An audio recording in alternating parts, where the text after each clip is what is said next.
ए दिखड़ा, इधर आ इधर आ। देख, ये कहते हैं ना कि भगवान के घर देर है मगर अंधेर नहीं है। ये बात 100% साची है।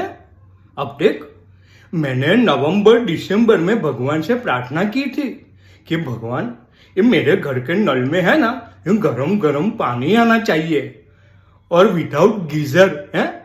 तो भगवान ने 4-5 महीने लगा दिए, लेकिन अभी मेरे घर में वो नल में इतना गरम गरम पानी आता है बगैर गीजर के। बोल है।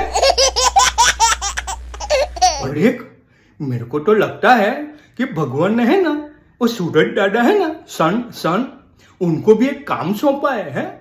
उन्होंने बोला है कि बाबा ये पृथ्वी लोक पर है ना, जो आधार कार्ड और इलेक्शन कार्ड में जो सबकी फोटो में कलर है ना, तो सबका कलर वो फोटो के कलर के साथ मैच कर दो बाबा। तो सूरज दादा भी काम पे लग गए बराबर है। समझ गए?